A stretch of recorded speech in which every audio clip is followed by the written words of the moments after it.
انتہائی واجب الاحترام برادران اسلام، دوستوں، بزرگوں، نوجوان ساتھیوں، رمضان المبارک کے مقدس مہینے کی آمد بالکل قریب ہے۔ یہ وہ مبارک مہینہ ہے جس کے حصول کے لیے، جس کو پانے کے لیے، جس کی بہاریں سمیٹنے کے لیے ایک مومن مسلمان سارا سال کوشش کرتا ہے، خواہش کا اظہار کرتا ہے، تمنا کا اظہار کرتا ہے کہ وہ وقت، وہ لمحے، وہ دن، وہ راتیں مجھے نصیب ہو جائیں۔ آج ہم بھی اللہ کے دربار میں اللہ کے حضور اس خواہش کا اظہار کرتے ہیں کہ یا اللہ، جو بقیہ ایام کچھ باقی ہیں اسے صحیح معنوں میں ہمیں گزارنے کی اور رمضان المبارک تک پہنچنے کی توفیق عطا فرما۔ یا اللہ، ہمیں رمضان المبارک کی مقدس گھڑیوں سے مستفید ہونے کی توفیق عطا فرما۔ رمضان المبارک کی صحیح معنوں میں قدر و منزلت، اس کا مقام، اس کا مرتبہ پہچاننے کی توفیق عطا فرما۔ یہ چونکہ شعبان المعظم کا آخری جمعہ ہے،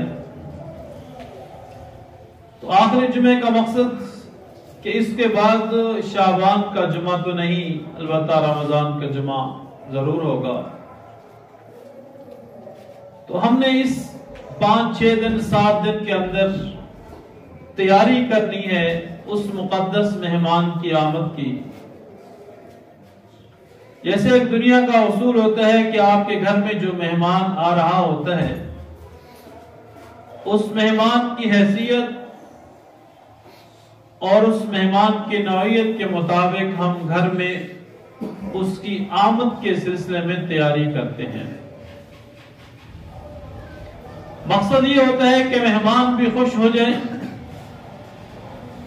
مہمان خوش رہے اور مہمان کا اکرام بھی ٹھیک ہو، مہمان کو جو گھر، جو بستر، جو کھانا، جو پینا، جو برتن پسند ہوتے ہیں، اسی کے مطابق ہم تیاری کی بھرپور کوشش کرتے ہیں، کیونکہ وہ دنیا کے اعتبار سے ایک مہمان ہوتا ہے۔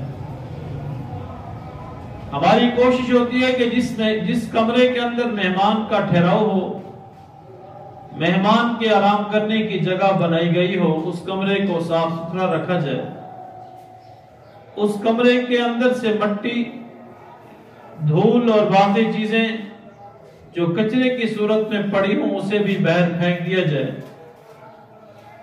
اور کہیں یہ بھی کوشش کی جاتی ہے کہ اس کمرے میں خوشبو بکھیر دی جائے، چاہے وہ خوشبو اگربتی کی صورت میں ہو، چاہے وہ خوشبو کسی خوبصورت عطر کی صورت میں ہو، چاہے وہ خوشبو کسی سپرے کی صورت میں ہو۔ مقصد مہمان کا اکرام ہے، ہر آدمی اپنی حیثیت کے مطابق وہاں پہ خوشبو بکھیر دیتے ہیں۔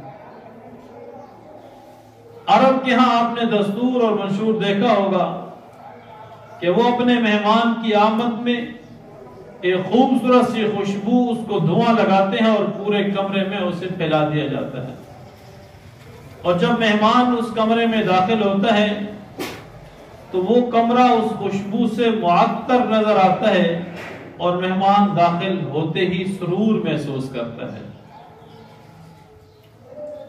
یہ تو دنیا کے مہمان ہیں جو ہم مہمانداری کرتے ہیں۔ ایک حکومت کا مہمان ہوتا ہے جو کسی دوسرے ملک سے یہاں تشریف لایا ہوتا ہے، اس کے لیے ایک مخصوص قسم کا قالین بچھایا جاتا ہے، مخصوص قسم کے لوگ اس کے سامنے اس کے استقبال کے لیے کھڑے کیے جاتے ہیں، اور مخصوص قسم کے گلدستے اسے پیش کیے جاتے ہیں۔ مقصد مہمان کی خوشنودی اور مہمان کی خوشی ہوتی ہے۔ اور پھر جب مہمان گھر میں ہوتا ہے، ہماری کوشش ہوتی ہے کہ اس کی خواہش کے مطابق جو کچھ بھی اسے وہ پسند ہو وہ چیز گھر میں بنائی جائے۔ کھانا کھانے کے بعد پھر ہم اس سے سوال کرتے ہیں کسی اور چیز کی طلب، چائے کا پوچھنا، قہوے کا، اور چھوٹے موٹے اور جو خورد و نوش کی چیزیں ہوتی ہیں، کہیں فروٹ کی صورت میں، کہیں دوسری چیزوں کی صورت میں، مقصد مہمان کو خوش رکھنا ہوتا ہے۔ جیسے دنیا کے اندر ایک مہمان کی آمد پہ تیاری، مہمان کی آمد کے بعد اس کی خوشی ہمارے سامنے ملحوظ خاطر ہوتی ہے، سیم یہی چیز، ہو بہو یہی چیز رمضان المبارک کے لیے ہم نے کرنی ہے۔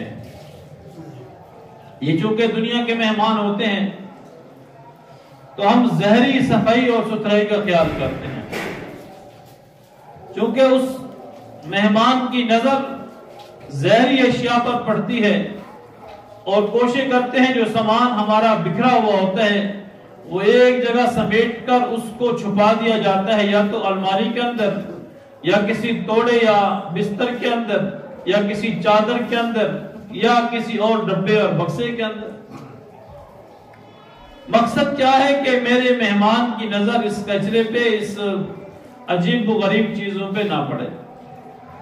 جہاں جہاں میرے مہمان کی نظر ہو وہاں کے حالات اور وہاں کے نظارے ایسے خوشنما ہوں تو میرا مہمان خوش ہو جائے۔ یہ تو ساری تیاری ہے دنیا کے مہمان کے لیے۔ اب ہم رمضان کے لیے کیا تیاری کرنی ہے؟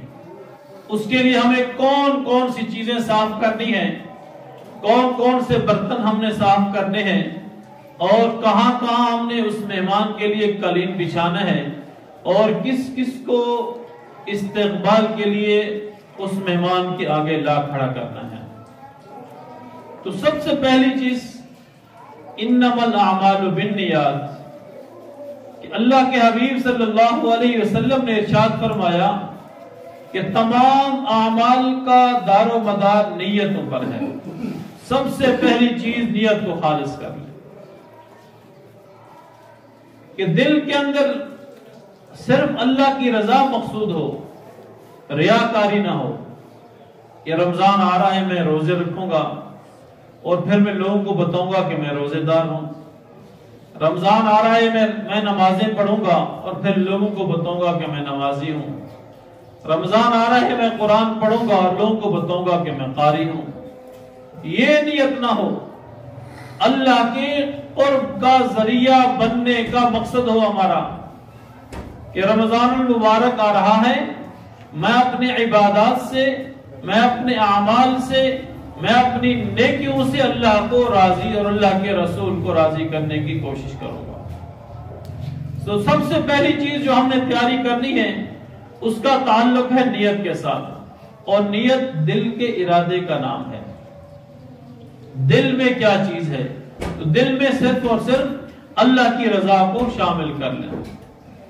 اور دوسرے نمبر پہ چونکہ رمضان المبارک میں ہر چیز کا ثواب دگنا چگنا ہو جاتا ہے، تو یہاں ایک نماز اگر ہم جماعت سے پڑھیں گے 25 یا 27 نمازوں کا ثواب ملے گا، تو وہاں اگر دگنا ہو تب بھی حساب لگا لیں، اگر چگنا ہو تب بھی حساب لگا لیں، وہ تو سینکڑوں میں جا کر بنتی ہے ایک نماز اگر جماعت سے پڑھی جائے۔ تو کوشش یہ کریں کہ ہم نے ہر نماز جماعت سے پڑھنی ہے رمضان المبارک کی۔ 29 دن یا 30 دن ہوتے ہیں، مشکل نہیں ہے، لیکن یہ اس وقت آسان ہوگا جب اس کی تیاری پہلے سے موجود ہو۔ کھلاڑی جب میدان میں آتا ہے تو اگر اسی اکھاڑے کے اندر ہی وہ تیاری کرنے کی کوشش کرے گا تو وہ ہار جائے گا۔ جب بھی کوئی پہلوان میدان میں آتا ہے بہت عرصہ پہلے سے اس کی تیاری شروع ہو جاتی ہے۔ ابھی کرکٹ کا زمانہ ہے، ہر نوجوان اور بوڑھے کے اوپر کرکٹ کا جنون چھایا ہوا ہے۔ اس زمانے میں جو کھلاڑی میدان میں آتے ہیں یہ آج تیار ہو کر آئے نہیں، اس کے پیچھے کئی سالوں کی محنت ہے۔ نہ جانے یہ بچپن سے کتنی محنت کر رہے ہوں گے، پھر جب جوان ہوئے ہوں گے اسکول کالج کے زمانے سے کتنی محنتیں کر رہے ہوں گے، پھر انہوں نے اپنی اکیڈمی میں جا کر اکیڈمی جوائن کی ہوگی اور وہاں سے انہوں نے محنت کر کر کے آج اس میدان میں جو قومی اور بین الاقوامی لیول کے میدان ہیں وہاں پہ آ کر کھیلنے کی کوشش کریں۔ اس کے پیچھے بڑی محنت ہوتی ہے۔ ہر کھلاڑی، ہر میدان، ہر پہلوان جو بھی میدان میں آتا ہے اس کے پیچھے بہت بڑی محنت ہوتی ہے، تب جا کر یہاں کامیاب ہوتے ہیں۔ اگر وہ کہے گا ٹھیک ہے میچ سے پہلے 10-15 منٹ پہلے میں پریکٹس کر لوں گا اور مجھے بال کرانے کا بھی طریقہ آ جائے گا، فیلڈنگ کا بھی طریقہ آ جائے گا، بیٹنگ کا بھی آ جائے گا، یہ ممکن نہیں ہے۔ اس کے لیے بڑی محنت کرنی پڑتی ہے۔ تو جیسے دنیا کے کھیل کے لیے آپ کو محنت کرنی پڑتی ہے، اس طرح دین کے معاملات میں بھی ہمیں محنت کرنی پڑے گی۔ تکبیر اولیٰ سے نماز کا اہتمام ابھی سے شروع کر دیں۔ ابھی 5-6 دن ہے، ہم ابھی سے تیاری شروع کر دیں کہ اذان ہو اور اذان کے بعد نماز کی تیاری ہماری ہو۔ ہمارا مقصد مسجد میں جانا ہو، نماز مسجد میں باجماعت پڑھنے کی ابھی سے عادت شروع کریں۔ پہلی ترجیح تکبیر اولیٰ ہے۔ اگر خدا نخواستہ تکبیر اولیٰ فوت ہو بھی جائے تو کم از کم جماعت کی فضیلت اور جماعت کے ثواب سے اپنے آپ کو محروم نہ رکھے۔ اور تیسرے نمبر پہ ایک جذبہ، کوئی بھی کام آپ کرنے لگیں گے اس سے پہلے اس کا شوق، اس کی رغبت، اس کا جذبہ آپ کے دل میں ہوگا، تب آپ کامیاب ہوں گے۔ کوئی بھی کام ہو، چاہے دنیا کا ہو چاہے دین کا ہو، اچھی سے اچھی چیز آپ کے سامنے رکھ لی جائے اور آپ کا دل نہ کرتا ہو اس چیز کو کھانے کو، تو وہ چیز کبھی بھی آپ کے لیے فائدہ مند نہیں۔ آپ اس کو کھا بھی لیں گے تو وہ لذت، وہ ذائقہ آپ کو محسوس ہی نہیں ہوگا۔ تو اس وقت نیکی کا جذبہ اور نیکی کی رغبت اپنے دل میں پیدا کریں۔ کیا جذبہ ہو کہ ہر نیک کام میں کرنے کی کوشش کروں گا اور ہر برائی سے اپنے آپ کو بچانے کی کوشش کروں گا، یہ ایک جذبہ ہونا چاہیے۔ اور یہ جذبہ ہو کہ میں رمضان المبارک کو اللہ تعالیٰ کے بتائے ہوئے احکامات اور رسول اللہ صلی اللہ علیہ وسلم کے بتائے ہوئے طریقوں کے مطابق پورے کے پورے طریقے سے، سلیقے سے، ذمہ داری سے گزارنے کی بھرپور کوشش کروں گا۔ یہ بھی ایک جذبہ آپ کے دل میں پیدا ہو۔ اور چوتھے نمبر پہ عام طور پہ ایسے ہوتا ہے، ہم رمضان میں جب روزے رکھ رہے ہوتے ہیں، کوئی روزہ بیماری کی وجہ سے، سفر کی وجہ سے یا بعض اوقات نہ اٹھنے کی وجہ سے قضا ہو جاتی ہے۔ کچھ لوگ تو صبح اٹھتے ہی روزے کی نیت کر لیتے ہیں، اور کچھ لوگ بیچارے کمزور ہوتے ہیں یا بیمار ہوتے ہیں تو وہ روزہ رکھ نہیں سکتے، کیونکہ شریعت نے اس میں عذر رکھا ہے اور اس کا عذر اللہ کے ہاں مقبول ہے، کوئی غلط بات نہیں۔ تو اس کا طریقہ کار یہ ہے کہ اس کی قضا کر لی جاتی ہے۔ کچھ لوگ تو رمضان کے فوراً بعد قضا کر لیتے ہیں، لیکن کچھ لوگ سستی کا شکار ہو جاتے ہیں یا انہیں بھول جاتا ہے دنیا کے معاملات میں پڑھ کر، تو ان کے لیے چاہیے کہ وہ رمضان المبارک کے شروع ہونے سے پہلے اگر کچھ 1-2-3 روزے قضا ہوئے ہوں تو وہ روزے بھی قضا کر لیں، تاکہ جو نئی ذمہ داری ہمارے اوپر پڑنے والی ہے اس ذمہ داری سے پہلے ہم سابقہ ذمہ داری سے سبکدوش ہو جائیں۔ پہلے والا کام پورا کریں گے تو اگلا کام آپ کو ملے گا، اگر پہلا کام مکمل نہیں ہے تو اگلا کام کیسے ملے گا؟ اور اسی طرح اپنے بچوں کے اندر بھی وہ جذبہ پیدا کریں کہ آپ نے یہ روزہ رکھنا ہے اس مہینے کا۔ ابھی تو ماشاءاللہ موسم بھی بہتری کی طرف آنا شروع ہو گیا، تو یہ ایک مشکل نہیں ہے، اور شروع کے روزے تو بالکل مشکل نہیں ہوتے ہیں۔ حالانکہ عام طور پہ جب ہم گرمیوں کے روزے رکھتے تھے تو شروع کے روزے بہت مشکل ہوتے تھے، پھر انسان کو عادت ہو جاتی ہے روزہ رکھنے کی۔ اب تو شروع کے بالکل مشکل نہیں ہوتے، آخری عشرے میں کچھ نہ کچھ گرمی محسوس ہوتی ہے۔ تو اس لیے بچوں کے اندر بھی یہ جذبہ پیدا کریں۔ اور ویسے بھی 10 سال کے بعد بچوں کے اوپر روزے کے فرائض اور حقوق شروع ہو جاتے ہیں، تو کوشش کریں ان کے اندر بھی عادت ڈالیں تاکہ بالغ ہوتے ہی وہ بچے اپنے روزے رکھنا شروع کر دیں۔ یہ نہ ہو کہ جب وہ بالغ ہو جائیں پھر ہم ان کو شوق دلانا شروع کریں کہ بیٹا اب تو آپ جوان ہو گئے ہو، اب روزے رکھنا شروع کرو، تو پھر مشکل ہو جائے گا ان کے لیے بھی، اور گناہگار والدین ہوتے ہیں۔ تو اس لیے کوشش کریں جو بچے 10 سال تک 11 سال تک ان کی عمر ہے، یا چھوٹے بھی ہیں لیکن صحت مند ہیں، تو ان سے ترغیباً، سختی نہ کریں، ترغیب دی جائے کہ بیٹا آپ ہفتے میں ایک روزہ رکھ لو، جمعے کا دن ہے، بڑا عظیم دن ہے، ایک روزہ جمعے کے دن رکھ لو۔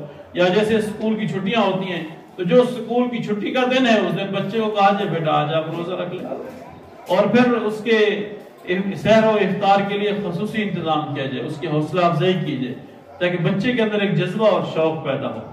ایک تو خود آپ کی رغبت ہو، دوسرا بچے کے اندر بھی، بچیاں ہیں اگر ان کو بھی رغبت دلائی جائے کہ وہ روزے کی طرف متوجہ ہوں، اور اس طرح روزے کے اندر جو باقی معمولات ہیں وہ بھی پورا کرنے کی کوشش کی جائے۔ اور نمبر 5 جو اہم چیز ہے ہمارے لیے، ہم نے مہمان کے لیے کمرے کو صاف کیا تھا گندگی سے، مٹی سے، دھول سے، اب اس مہمان کے لیے ہم نے اپنے دل کے کمرے کو صاف کرنا ہے۔ یہ مہمان چونکہ ہمارے گھر میں تو بیٹھے گا نہیں، نہ ہی ہمارے کمرے میں بیٹھے گا، نہ اس کو ہمارے صوفوں کی ضرورت ہے، نہ اس کو ہماری کرسیوں کی ضرورت ہے، نہ اس کو ہمارے بیڈ کی ضرورت ہے۔ اس مہمان کو ہمارے دل کی ضرورت ہے۔ اس مہمان نے اپنی جگہ دل میں بنانی ہے، تو یہ دل میں تب آئے گا جب ہمارے دل سے بغض ختم ہوگا، ہمارے دل سے کینہ ختم ہوگا، ہمارے دل سے گندگی ختم ہوگی۔ دل کی گندگی آپ سمجھتے ہیں کیا ہوتی ہے؟ ہم اپنا جسم تو صاف کر لیں گے، لیکن اس مہمان نے ہمارے جسم کو نہیں دیکھنا۔ ہمارا جسم پر گندہ ہی صحیح، ہمارا جسم میلا کچیلا ہی صحیح، یہ برداشت کر لے گا، لیکن ہمارا اگر دل کا کمرہ گندا ہوگا تو یہ مہمان وہاں بیٹھنے کی کوشش نہیں کرے گا، یہ واپس چلا جائے گا۔ اگر یہ بیٹھے گا بھی صحیح تو یہ دل سے نہیں بیٹھے گا، خوشی سے نہیں بیٹھے گا، اور اس مہمان کا خوشی سے نہ بیٹھنا یہ ہماری دنیا کے لیے بھی نقصان دہ ہے، ہماری آخرت کے لیے بھی نقصان دہ ہے۔ تو اس مہمان کے آنے سے پہلے اپنے دل کے کمرے کو صاف کر لیجیے۔ کسی بھائی سے کوئی دشمنی ہے، کوئی لڑائی ہے، کوئی جھگڑا ہے، انسان ہے، ہو جاتا ہے، دنیا کے اندر بہت سارے معاملات ہو جاتے ہیں، تو کوشش کریں ان سے صلح کر لیں، کوئی بھی ہو، قصور ان کا ہی کیوں نہ ہو، کوشش کریں صلح کر لیں۔ اگر صلح کی کوئی ترتیب نہ بنتی ہو تو کم از کم جو آپ کی طرف سے ہو سکتا ہے اس کی نفرت اپنے دلوں سے نکال دیں۔ بعض اوقات ہوتا ہے کہ وہ مد مقابل جو ایسا ہوتا ہے اس کے دل میں نفرت زیادہ ہوتی ہے، تو اس کو اس کے حال میں چھوڑ دیں، لیکن آپ یہ نیت کریں کہ میرے دل میں اس کی کوئی نفرت نہیں ہے، میرے دل میں اس کی کوئی بغض، اس کا بغض نہیں ہے، میرے دل میں اس کے لیے کوئی حسد والی کیفیت نہیں ہے۔ اپنے دل کو کم از کم صاف کرنا یہ تو ہمارے بس میں ہے، کسی دوسرے کو دل کو صاف کرے یا نہ کرے۔ تو یہ نیت کر لیں جو آپ سے لڑائی، کسی سے اختلاف، اس سے صلح نہ ہو تو اپنے دل سے اس کا بغض، اس کی نفرت، اس کا حسد ختم کر دیں۔ یہ ایک مہمان ہے۔ اور اسی طرح عام طور پہ جو کہ یہ مہنگائی کا زمانہ ہے، ہم جس سے پوچھتے ہیں آپ کے حالات کیسے چل رہے ہیں، حالات بہت برے ہیں۔ یہ ناشکری کا جملہ ہے، یہ نافرمانی کا جملہ ہے۔ آپ یہ دیکھیں آپ کے حالات ایک طرف، اور آپ سے نیچے کتنے لوگوں کے حالات ہیں جو آپ سے بھی برے طریقے سے گزار رہے ہیں۔ اگر آپ یہ الفاظ استعمال کریں گے تو جو آپ سے نیچے والی زندگی گزار رہے ہیں اس کے الفاظ کیا ہونے چاہیے؟ جس حال میں بھی ہیں آپ کہیں الحمدللہ، یا اللہ تیرا شکر ہے۔ وہ دن میں ایک مرتبہ بھی اگر کھانا کھلا دیتا ہے اور آپ کو گھر میں کھانا ایک وقت بھی میسر ہے، تب بھی اللہ کا شکر ادا کریں۔ ہم اپنے سابقہ انبیاء کی اور صحابہ اکرام کی تاریخ کو نہیں پڑھتے۔ ہمارے نبی کے گھر میں کتنے دنوں تک چولہا نہیں جلا۔ چولہا نہ جلنے کا مقصد کہ روٹی نہیں بنی، روٹی نہ کھائیں اور روٹی کے بغیر کوئی اور چیزیں آپ کھاتے رہیں تو آپ کی جو دل کی اور پیٹ کی جو آگ ہے وہ ختم نہیں ہوگی۔ وہ روٹی ایک ضرورت ہے اور روٹی چولہے کے بغیر نہیں پکتی۔ امام الانبیاء، صحابہ کرام، صحابیات کے گھروں میں چولہا نہیں جلا کرتے تھے کئی کے دن تک۔ تو اگر آپ کو ایک دن میں ایک روٹی کھانا میسر ہے تو آپ اللہ کا شکر ادا کریں۔ اس سے بھی کم ہے تب بھی شکر کریں۔ یہ تو میں کم سے کم بتا رہا ہوں کیونکہ ہمارے اس قرب و جوار میں اس کیفیت اور اس نوعیت والا کوئی بندہ ظاہری طور پر نظر نہیں آ رہا کہ جس کو ایک دن میں بھی ایک روٹی میسر نہ ہو۔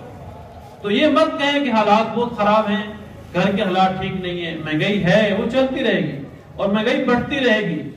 آپ جس عمر میں آپ ہیں آپ اپنا سابقہ زمانے سے اس کا موازنہ کریں۔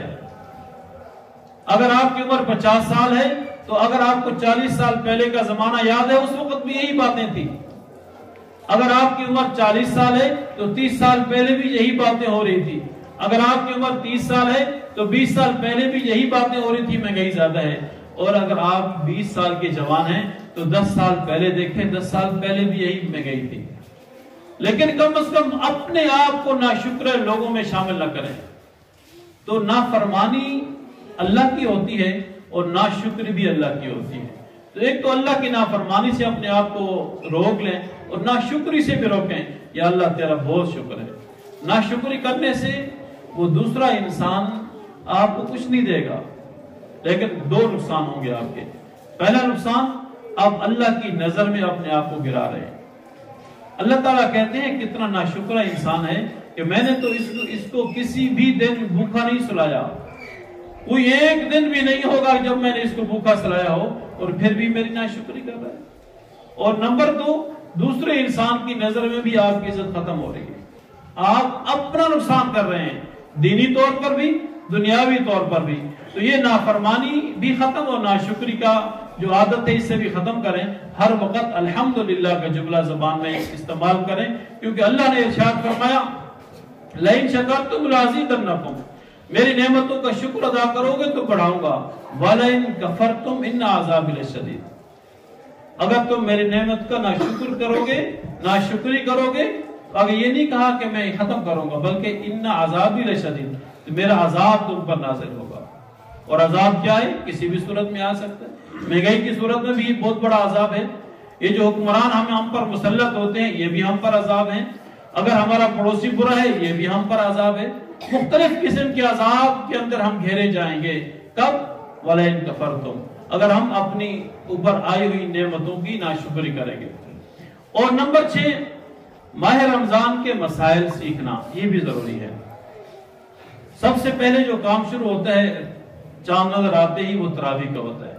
سب سے پہلے تو تراویح کے مسائل سیکھیں. تراویح پڑھنی ہے، کتنی پڑھنی ہے، کہاں پڑھنی ہے، اور ان کی پڑھنے کے فضائل اور مسائل کیا ہیں. اور اس کے بعد سحری کی جو احکامات ہیں، سحری کی جو فضائل ہیں وہ بھی سیکھیں.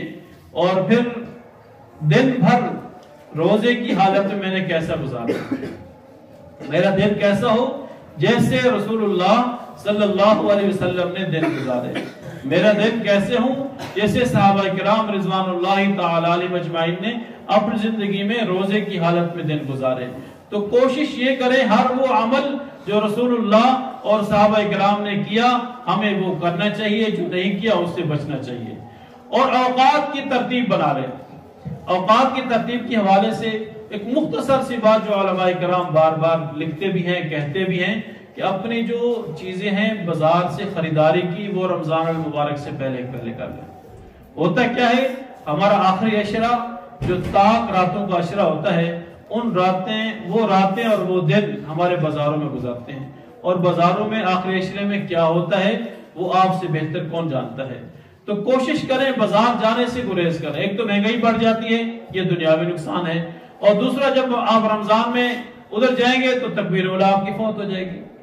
اور نمبر 2 جو بد نظری ہوگی اس کا تو حساب ہی کچھ اور ہوگا. اور اسی طرح پھر رمضان کے اندر جو سارا دن آپ بازار میں گزاریں گے، رات کو تراویح میں مزہ نہیں آئے گا، تراویح پڑھ ہی نہیں سکیں گے، تراویح فوت ہو گئی. اگر رات کو جائیں گے تو تراویح قضا ہو جائے گی. یعنی کہ دن میں جانے کا بھی نقصان، رات کو جانے کا بھی نقصان. امام زہری رحمہ اللہ فرماتے ہیں کہ رمضان میں صرف 2 کام کیے جائیں. ایک ان کا ایک ذوق تھا، ایک قرآن کی تلاوت، دوسرا غریبوں کو کھلانا. بس اطعام الطعام و قراءۃ القرآن. یا تو قرآن کی تلاوت کرو یا غریبوں کے اندر بانٹتے رہو، ہاتھ کھلا رکھو. جس قدر بھی آپ کے اندر استطاعت ہے، آپ 2 روٹیاں کھا رہے ہیں تو 1 روٹی اپنے پڑوسی کو دو. آپ 1 روٹی کھا رہے ہیں تو آدھی روٹی اپنی پڑوسی کو دو. اسی طرح جب ہر پڑوسی اپنے پڑوسی کے ساتھ یہ رویہ اختیار کرے گا تو معاشرے میں خوشگواری اور خوش مزاجی پیدا ہوگی. ہماری کیفیت یہ ہوتی ہے کہ پڑوسی بھوک سے مر رہا ہوتا ہے اور ساتھ میں شادیانے بج رہے ہوتے ہیں. اس کیفیت کو ختم کیا جائے. یہ مسلمانوں کا معاشرے میں یہ چیز ہے ہی نہیں. یہ تو کافروں کے معاشرے کا حصہ ہم بنتے جا رہے ہیں. مسلمان کا معاشرہ کیا ہے؟ المؤمن کجسد واحد، کہ مومن ایک جسم کی مانند ہے. اگر اس کے پاؤں کے ناخن میں بھی تکلیف ہے تو سر کے بالوں تک پورا جسم اس کا پریشانی کا شکار ہوتا ہے اور اس کڑھن میں مبتلا ہوتا ہے. اس کو سکون نہیں ہوتا. اگر ایک ناخن بھی پاؤں کا آپ کا زیادہ کٹ گیا تو پورا جسم بے چین رہتا ہے آپ کا. کیوں کہ پورے جسم کا اس کا تعلق ہے. تو مومن اور اسلامی معاشرے کا بھی ایسا ہی تعلق ہونا چاہیے. اگر ایک مسلمان پریشان ہے, آپ سکون سے وہ وقت گزار رہے ہیں, تو یہ آپ کے ایمان اور اسلام میں شک ہو سکتا ہے. آپ کس معاشرے میں رہ رہے ہیں؟ تو کوشش کریں سحری کے اندر, افطاری کے اندر دوسروں کا لحاظ رکھا جائے, ہمدردی کے جذبے کو مقدم رکھا جائے, اور اوقات کی ترتیب بنائی جائے. کس ٹائم میں نے دنیا کے کام کرنے ہیں, کس ٹائم دین کے کام کرنے ہیں, کس ٹائم سحری اور افطاری کی خریداری کرنی ہے. کوشش کریں زیادہ سے زیادہ وقت دینی معاملات میں اور اللہ کو راضی کرنے میں, رسول اللہ صلی اللہ علیہ وسلم کی سنت کو ادا کرنے میں لگا دیں. اور باقی جو معاملات ہیں وہ اللہ تعالیٰ غیب کے خزانوں سے پورا کرتے رہیں گے. دعا فرمائیں کہ اللہ تبارک و تعالیٰ ماہ رمضان کی صحیح معنوں میں ہم سب کو تیاری کرنے کی, اور اس مقدس مہینے کے فضائل, مناقب, مسائل اور احکامات صحیح معنوں میں سیکھنے کی, اس پہ عمل کرنے کی توفیق عطا فرمائے. وآخر دعوانا الحمدللہ.